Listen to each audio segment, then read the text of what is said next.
Well, thank you, everybody. Thank you for being here for this exciting new topic. It's going to be revolutionary.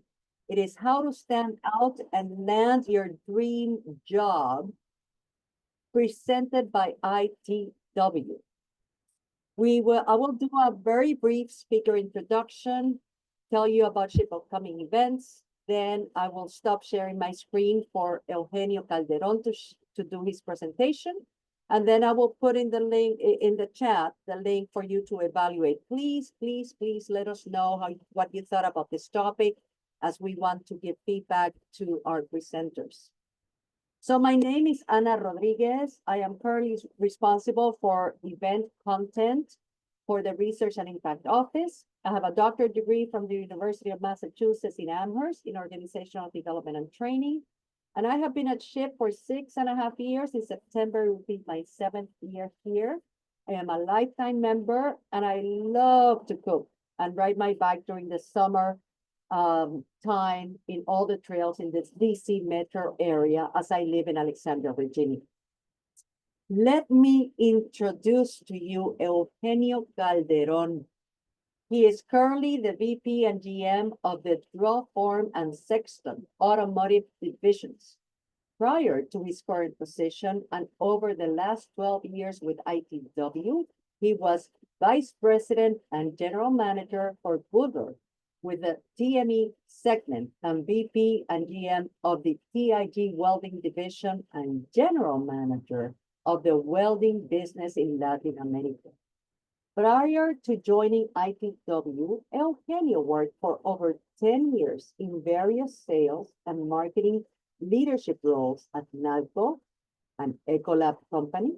He was also sales and business development manager in Hilti, a global leader in the construction tool industry. Eugenio holds a bachelor's degree in chemical engineering and an MBA from Tec de Monterrey University in Mexico.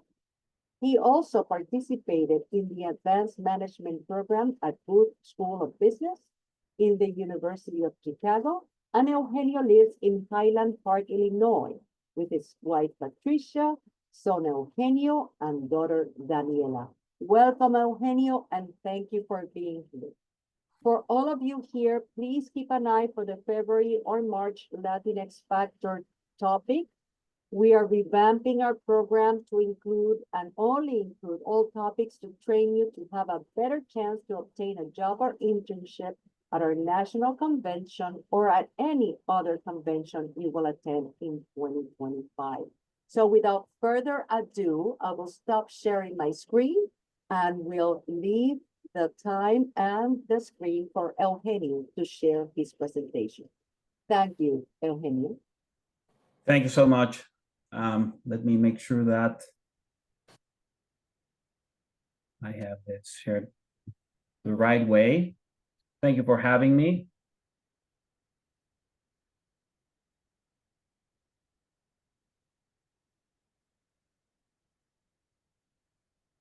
I think everybody's looking at it. Right? Just switch the screen on the display. There, perfect, thank you. Perfect, well, thank you for the introduction. And thank you for having me. This is an honor to spend some time with this group and look forward to doing this in the future as well. What I'll do is I'll use the first 15 or 20 minutes to talk about ITW and give you an overview of who we are. And then I'll share some more details about my career in something that we used a lot in the company called a career journey. So hopefully that's another tool that can help you. I will do that in that format. And then the rest of the hour we'll cover some topics that we hope are going to be helpful to land a good job and prepare for whatever is in front of you in terms of moving forward to the workforce. And then there's a few areas where we will stop and welcome everyone to drop some comments on the chat. This is a large group, so I think I'm not sure, we probably won't do any breakout sessions, but I will encourage everyone to take notes and make a pause in some of those parts of the presentation and reflect on some of the topics that we're going to be sharing. So I'll start with an overview. There's a video in the next slide about ITW. So here we go.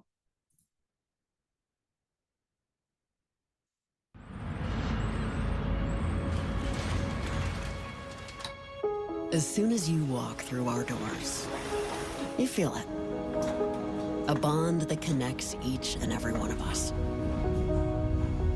Whether you are on the assembly line, in the lab, or at a customer site, we all have one thing in common. We follow the same blueprint for success. A game-changing business model powered by our 80/20 front-to-back process, customer-back innovation, and our decentralized entrepreneurial culture.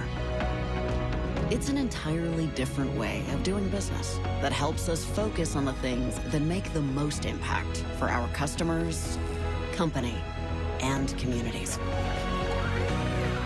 And while we are not exactly a household name, our impact is felt across every segment of our business and throughout our 80+ global divisions. We are entrepreneurs, problem solvers, and innovators who live 80/20 24/7. We are ITW.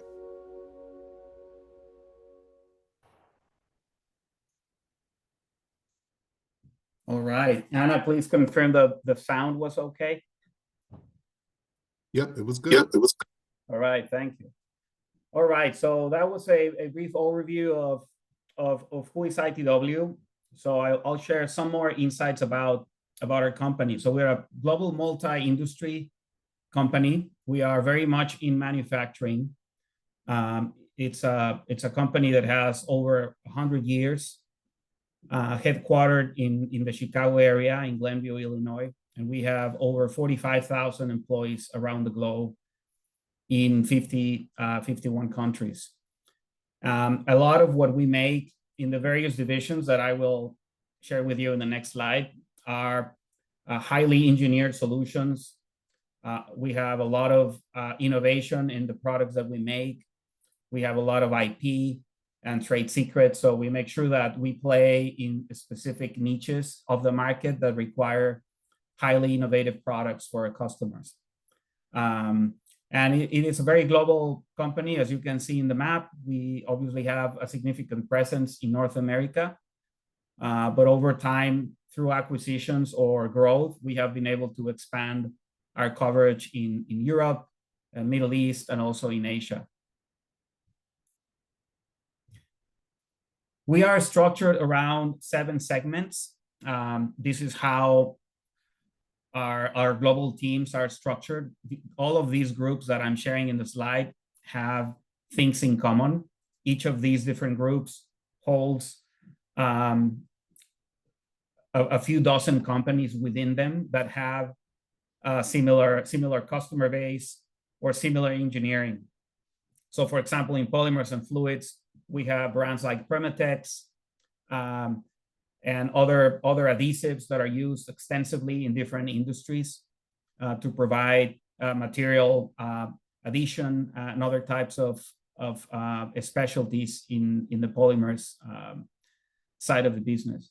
Then we have a specialty products segment where we have some packaging applications, some power products for the airline industry, as you can see in the picture. We also have a test and measurement and electronics segment, which is one where I used to work. We have multiple brands there that are used for laboratory equipment. We do quality control. We develop products for sample preparation, elasticity testing, some destructive testing, different types of equipment to measure material resistance in mechanical properties. And so this is one of the most important segments for the organization. We also have a welding segment with a very well-recognized brand called Miller Electric. That's another business in the company that I was lucky to be part of for a long time. That's where I started working for ITW in Mexico, was with welding, and then moved to Wisconsin, where welding has its largest operation. That's what my family and I moved there 9 years ago. And then automotive OEM is another large segment for the company. That's where I work today. I spend a lot of my time in Michigan, where we have some significant footprint, and we make a lot of different parts of components. The division that I work for today, we make very highly engineered components for airbags and braking systems for cars. So very interesting business. Construction products, one of our most recognized brands here is Fastload. We do nailers for construction, and some other products as well that are used extensively in the construction market. And food equipment, it's our seventh segment, where we have very well-recognized brands as well in that space. Hobart, Trolson in refrigeration. We do Vulcan and a number of other brands. If you enter a restaurant or hotel where they have an industrial kitchen, chances are you're going to find a lot of our products in an environment like that. So you can see we're very diversified, and we make a lot of products that require a lot of engineering to be designed and then to be produced. Now, the way we operate, and the reason why we're able to have all of those very different businesses within the same company, is that we run our businesses through a business model. So the triangle that you see there, if you go to ITW's webpage, you will find a triangle like that. And it explains that we operate our businesses and we run our business with three things in mind. One of the sides of that triangle is our 80-20 front to back business model. So it's a very unique way of operating all of the businesses we have around the world. We also have a consistent way of innovating our products, which is customer back innovation. What it means is that we develop and engineer products to fix problems that customers have today. We don't necessarily invent products for the very long term. What we do is we go to our customers and we understand what are the problems they have, and we try to fix those by developing a good solution. And then we operate in a very decentralized and entrepreneurial culture, and that gives our employees the ability to operate independently and making a lot of decisions. And so by joining ITW, you can find that we empower entrepreneurship.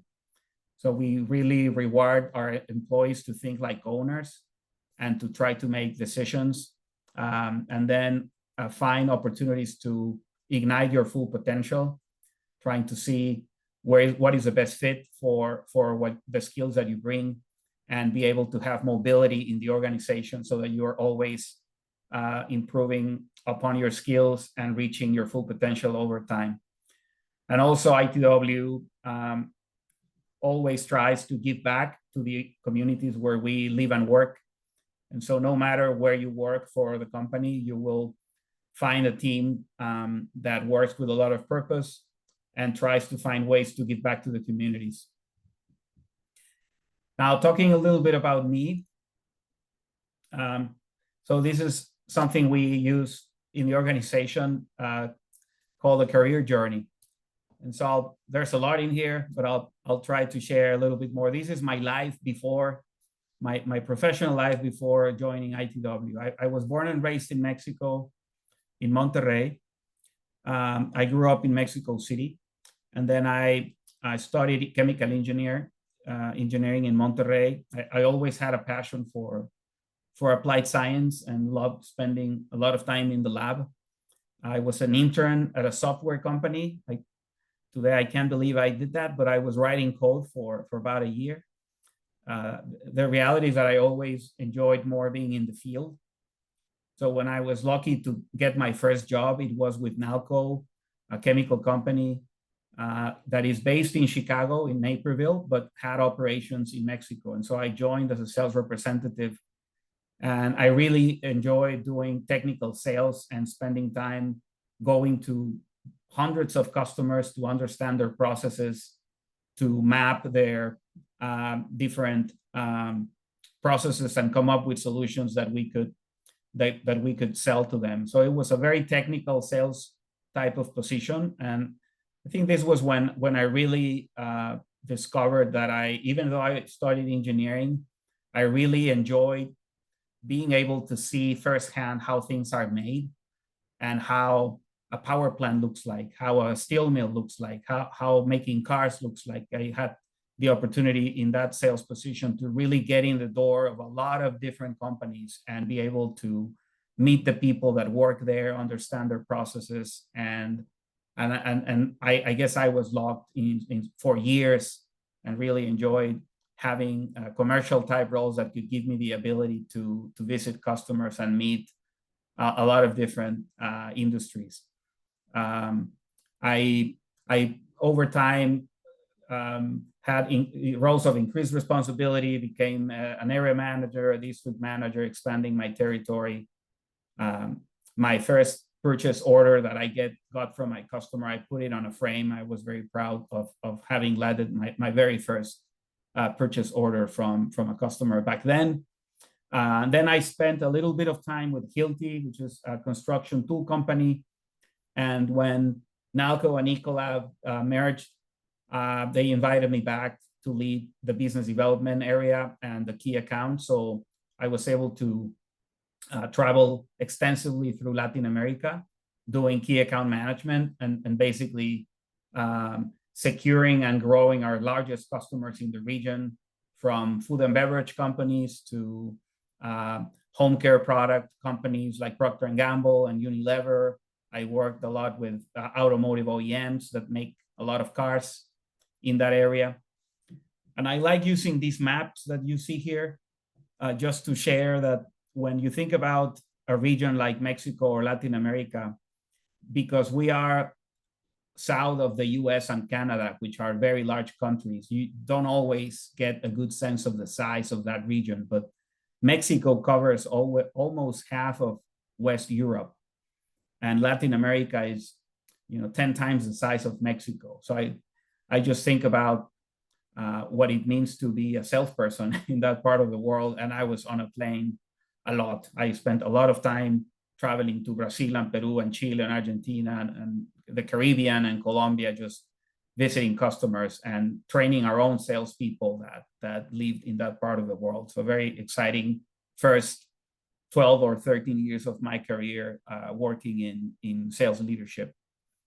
I joined ITW in 2011 as the general manager for the Latin America welding group. And I started really understanding 80-20 and what it means in that first job. It was a job of significant responsibility in terms of the size of the business and the size of the team. So for me, it was really a very challenging position because I moved from a commercial position where I was very independent. I did have a team working with me, but nothing like that, like this position that required that I started learning other parts of the business very fast. And I was always intrigued by the possibility of going to the US. And then in 2016, I was invited to move to Wisconsin and lead the TIG Solutions division for the company that is one of many welding divisions. In that division, we made high precision welding machines. And I lived in Neenah, Wisconsin for about 4 years and continued to learn and continue to work understanding the business model and learning other parts of the business that I didn't know before, such as manufacturing, leading a group of engineers to develop new products. And here's where I really, I guess, experienced for the very first time leading a business and all of its different disciplines. And not having worked directly in product engineering myself, I have learned a lot from the teams that do that in ITW, and I really have developed a big appreciation for engineering, for the engineering discipline and the importance of this discipline in ITW to be able to make the products that we make. This is also where we started the very early days of the Latin Hispanic Network, which today has become one of the ERGs in ITW. It's an enterprise resource group that we have formally in ITW, and has been very exciting to see that grow. From there, I moved to VPGM of the Bueller business, where we make laboratory equipment, and spent 4 years there.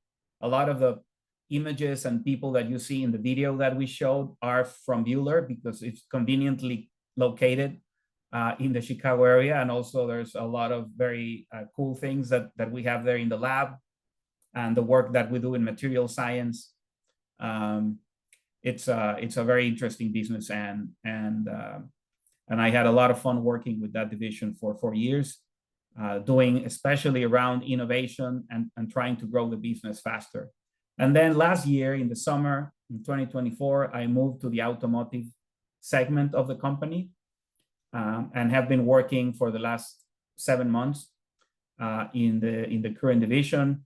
It's very different, much more concentrated. We have very large customers, powerful customers that we have to negotiate with.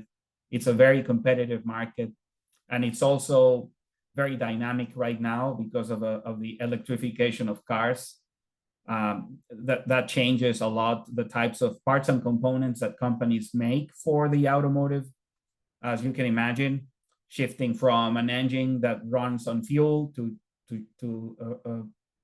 a car that has hundreds of batteries that need to be recharged, and what that means for the design of the car, is very big. So we are a big transition is underway, and we continue to try to defend the market that we have, at the same time innovate fast enough to play in the electric vehicle space.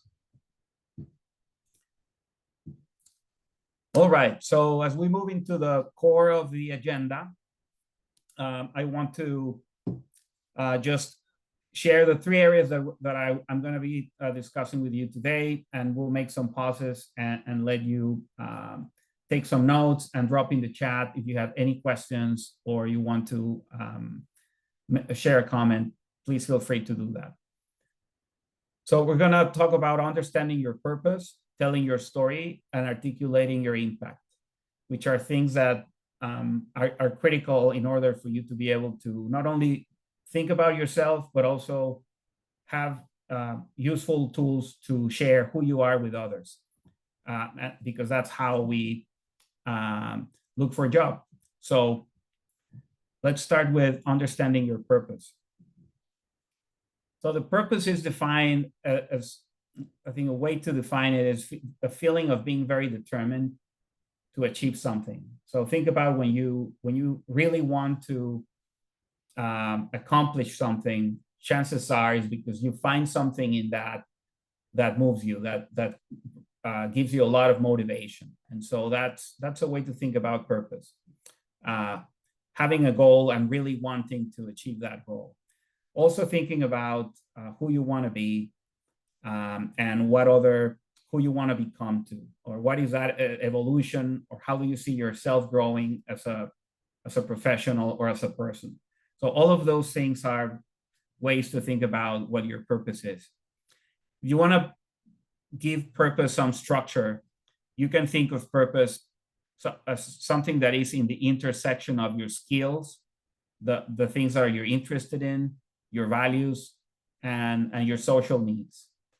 And if one of these is missing, it's going to be a little difficult to be able to bring your best self to the occasion. So it is the best combination is to be able to apply your skills, the things that you believe you are good at, things that maybe others have told you that you shine when you're doing those, things that you have some evidence that you have strengths.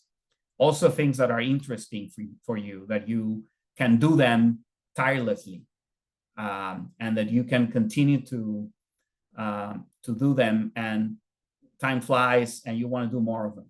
So that shows that you have a big interest in doing something, you don't get tired of it. So something that you have a lot of motivation to do. Also, your values. What are the values that you want to honor? Say a balance between family and work, or how much do you value money, or how much do you value traveling and having opportunities to meet, to see other places. So whatever you can think of that are your core values. And then also your social needs. There's people that love working in teams. There's people that love working more independently, and or the disciplines that you enjoy the most working with. So if you can find, and this is a journey, so not all work is perfect, but this is about knowing yourself and increases the chances of getting into a job that will give you the most of these different areas. And so if you are able to be at the middle of those four, you're going to have a lot of fun and you're going to enjoy your job. And because of that, you're going to do it well and you're going to be rewarded.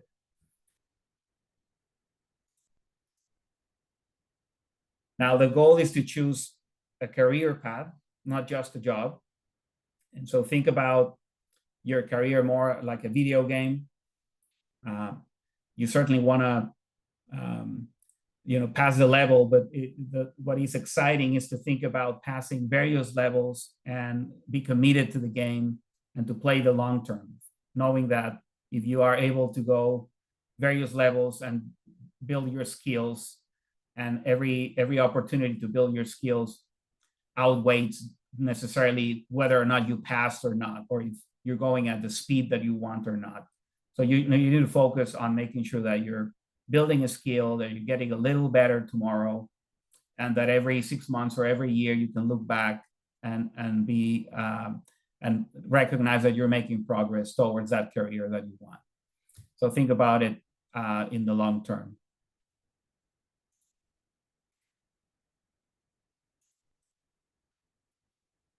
Okay, so I'm going to pause here and ask you to do a reflection on purpose. And it's a big topic, and it's going to take more than the 3 or 4 minutes that we're going to spend doing this right now. But maybe you can start today and then finish this later. Do a reflection on your purpose. There's some questions here in the slide that can help you get that started. I will read this for you and we'll give you a few minutes to write down some notes, share it with someone if you are with someone right now that you can share this with. And you're also welcome to drop some notes on the chat if you want. What is your most favorite thing to do? What do you really enjoy doing? If you had 6 months to spend any way you'd like, what would you do? Who you admire, or who are your heroes? What are the 3 adjectives your friends would use to describe you? And what do you consider your best quality or your top skill? So I'll give you a couple of minutes to reflect through this.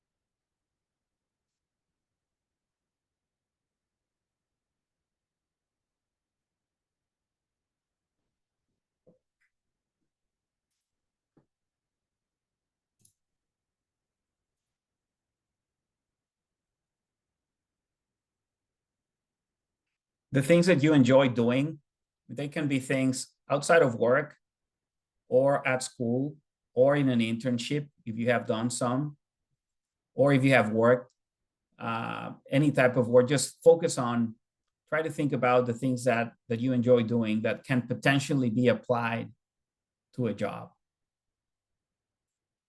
In the who you admire question, or who are your heroes, if not heroes, maybe think about qualities you admire in someone else.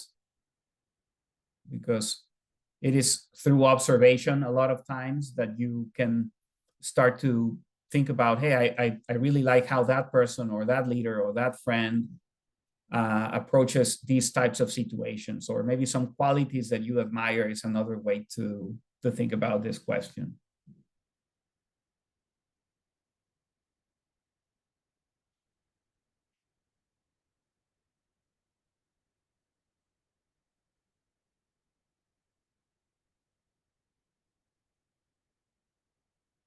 And one important one on these list is what you consider your best quality. I mean, it's I think we're very suspect of our own talents, and so if you can't think of at least 2 or 3 qualities that you have conviction, you have well developed, that you feel very sure about, I think it's worth talking to people that you trust and making sure that you get to those, because you have them. There's no doubt.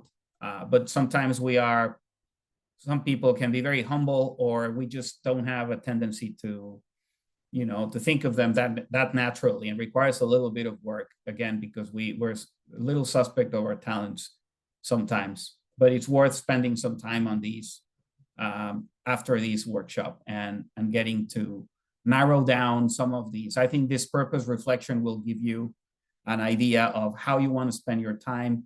If you had control over the type of work that you're going to do, what are the different elements that you would like it to have in order to be aligned with your purpose? The next step is building your resume, having an impactful resume that you can share with employers. And the best way of thinking about a resume is thinking about a story. So some ideas about how to build one is that every experience counts, but not everything is important. So for example, paid and unpaid experiences, if they had something of value, if you learned something, you should include those. And then if you have been an entrepreneur, or you have worked with family or friends, if you started a business, no matter big or small, you always can rescue something from having an entrepreneurship or an entrepreneur experience before. Or if you were able to display leadership skills in clubs, sports, or religious institutions, or anything, volunteer work, for example. So make sure about including things that are important for you, but more so in terms of the experience that you had by doing those and the things that you learned. Also important to talk about leadership, promotions, creativity, problem solving. Like what are the attributes that you have been able to put into practice, or that you have a lot of interest in developing, and that you have started to be able to practice in a prior experience. If you got recognitions and rewards, if you have been part of competitions, anything that has to do with things that are important for most jobs, and that you believe you have had the chance to experience those before. And maybe advise that you remove jobs that were very casual, or things that you only did for a day. I know when we were starting to put together our very first resume, we haven't been in the workforce for too long, or maybe some of us have less experiences than others, and you want to have a lot of things there because maybe you think you don't have enough of them. So even if that's the case, be sure to prioritize 2 or 3 things that you believe are the most impactful, shared with a friend, shared with a mentor, send them to me, or share with people in your network, and try to really get to the most impactful things that are going to make a difference with your resume. And also make sure that you have something that is outside of the job. So again, volunteer work, or experiences or things that you enjoy doing outside of your work life. Now, we have learned that jobs and wages have increased the most in occupations that require social or analytical skill. So make sure that you are aware of these and that you continue to develop your skills around teamwork, interpersonal leadership, communication. You will never have enough of these skills if you continue to develop the ability to work in teams, the ability to talk, to have conversations, to be able to have debates and disagreements in a positive way, and have communication skills. These are very important skills, no matter where you go. And analytical skills are also things that are very important. Problem solving, computer skills, understanding how to use data. So try to make sure that you understand the basics, and there's a lot of ways today to be able to learn on your own. And it is a skill that's also, it will never be too much of this skill. You will always be able to apply analytical skills in any job. Sharing some tips about building your resume. So this is just an example of the same resume in two different ways, and trying to make sure that your resume tells a story. So I won't stay in this slide for too long, but just if you look to the left of the slide, you have the first job there with a time frame of 3 years and 3 months, and then moves on to the next job. So maybe go a little deeper, and rather than focusing on the amount of time that you spent in the job is gonna show up in the resume, but try to tell a story of what you did while you were there. So develop a entry line, for example, in this case, promoted from seasonal warehouse assistant to sales representative responsible for the sales of tires, installation packages, etc. Just elaborate a little more about what the job was about. And then maybe have some bullets going a little deeper into how was it that you got promoted, or how was it that you achieved a good accomplishment as a team member of a certain project, or things like that. Try to get a little bit deeper by explaining what is the story behind that experience. Then the next box in red on the left is just another, what the resume on the left shows. You have 3 different experiences, and we're condensing it to 2 experiences because the last one on the left didn't have enough, and it just mentions might have been a very short experience that didn't have a lot of relevance. So, for example, condensing your resume from showing 3 or 4 experiences, if 2 of the 4 are really the most relevant, don't hesitate in removing the other 2 and just focusing on the 2 that you think have the most impact. And also those, I think something very important here is that you select the things that then that when you get in front of the employer, you're able to confidently elaborate on. Sometimes we put a lot in the resume, including things that maybe we are not as prepared to explain in detail. And so it's better to just focus on those that you are very confident that you have a very good understanding of the work that took place, and that you're ready to explain it if you need to have a conversation about it.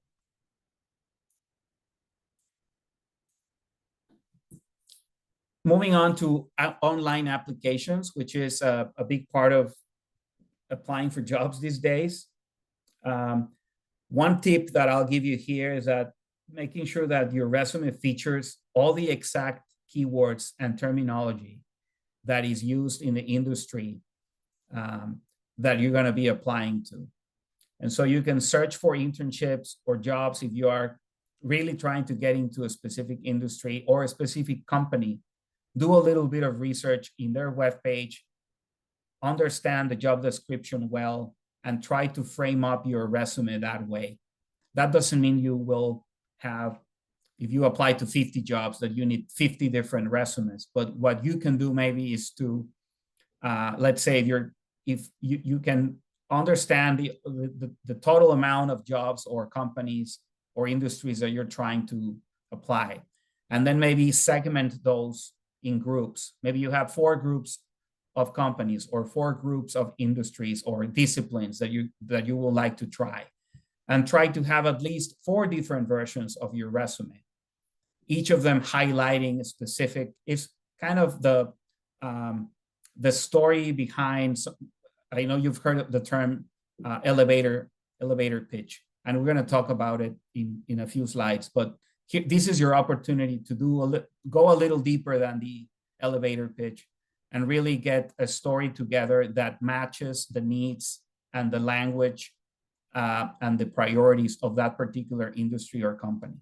So for example, this is an actual job description in one of our ITW divisions in construction right now. Well, this is from 2019, but it's actual from ITW. And if you go to our website, you'll find plenty of internships and jobs post openings that we have at the moment. And if you go through them, you'll find a description very similar to these. And so can you adjust your resume, not to copy pasting this, but just to make sure that your experience reflects some of the terminology, some of the language and the skills and the capabilities that are listed in the responsibilities and the learnings and the requirements of the job, is something that can be very helpful. And again, do it for, take a simple approach, maybe craft 3 or 4 different versions of your resume. They all should look very much the same, but might be adjusted to fit the purpose of the application that you will submit. The other is career fairs and services. So these are very great opportunities to network and to meet people and to ask questions and to get yourself in front of potential employers. So September of your sophomore years, when you should begin looking for summer internships. If it's too late in the year, probably is a little too late today. It's a very competitive market. So companies are trying to secure an incoming flow of talent, sometimes even a year in advance, sometimes longer. So just be on time, get prepared on time, and apply as many jobs as you can, and do it in a timely manner. And also explore the hidden job market. I think there's, through networking, through people that you can meet through family and friends, through people that you meet at the career fairs, LinkedIn, and just be on the hunt for opportunities to learn about job opportunities that are not necessarily listed in companies' websites or that are not public. And that can only be achieved by doing networking and trying to expand the amount of people that you connect with and talk about your work interests.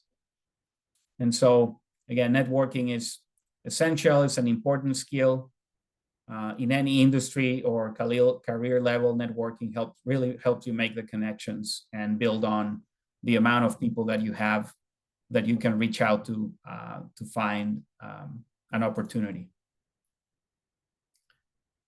And in terms of the elevator pitch that we're gonna get to in a minute here, if you have mastered how to talk about yourself, you will be able to then condense that. If you build your resume and you understand your purpose and you spend time trying to reflect on the best possible job that you could have, and then you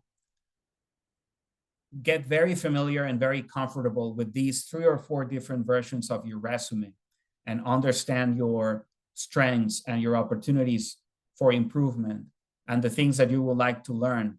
If you bring all of that together, that is your elevator pitch. It's nothing else than a short summary of how can you present yourself when you don't have a lot of time and when you want to highlight the most important things about you and about what you can bring to the job. So we're gonna use, again, a couple of minutes to get this process going. I don't think you're gonna finish today, but we can start mastering your elevator pitch. So I'll give you a couple of minutes to get this going. And again, welcome to use the chat if you want, but write down everything you want to say about yourself, maybe keywords, things about, it's kind of a connection or an extension of the other exercise that we did earlier. Write down some things you would like to say about yourself, and then condense it down to one sticky note. What do you do? Why is that important? Why do you do it? And what is next for you? And then just practicing and feeling comfortable, can memorize it, or at least being very comfortable explaining who you are and what are your strengths and what you bring to the table. So I'll give you a couple of minutes for this.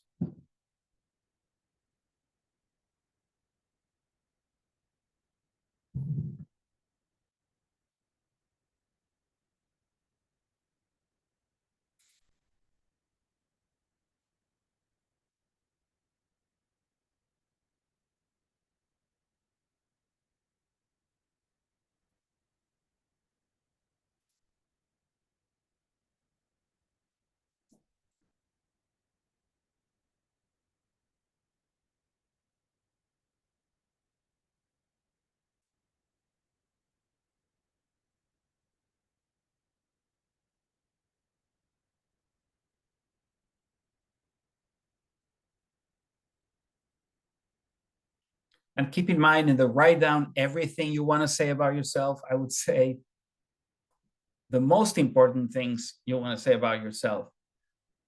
I have a tendency I am a talker, and I have found that sometimes I overshare. And I've learned that is good when you're having a conversation.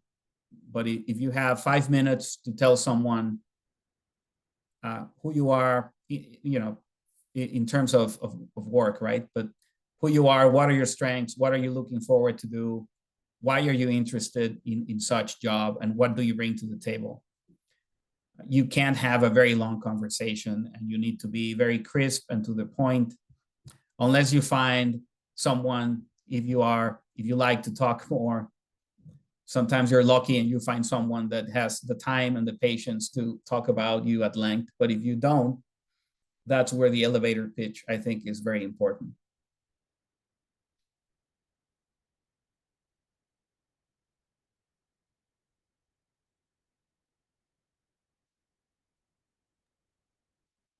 We have like seven. So please share your story. Please share with the presenter.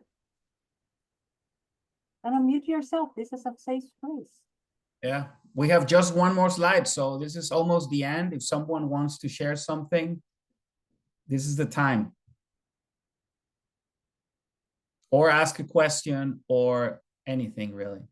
I'm gonna flip the slide, and we can make a pause and hopefully get some comments or questions from anyone. So just remember, the job search takes time. We mentioned the importance of starting early, and do not rely only on online sources. Talking to friends about your job search. That's your first network. Teachers, people that you've met in fairs, internships. Get the basics right. Build a good resume. Practice your elevator speech. And find a professional you admire for practice and feedback. Try to connect with a mentor. Make sure that you have someone that you can talk to that can help you think through some of these things. And you're welcome to learn more about ITW. We are currently hiring for internships and full-time positions. If you use the barcode on the screen, or go directly to ITW's website, you will be able to learn what are the openings that we have, and learn more about them. And we would love to hear back from you, and open to applications. So I will stop sharing now, and hopefully get a little bit of time to get questions and listen back from the audience if that is possible.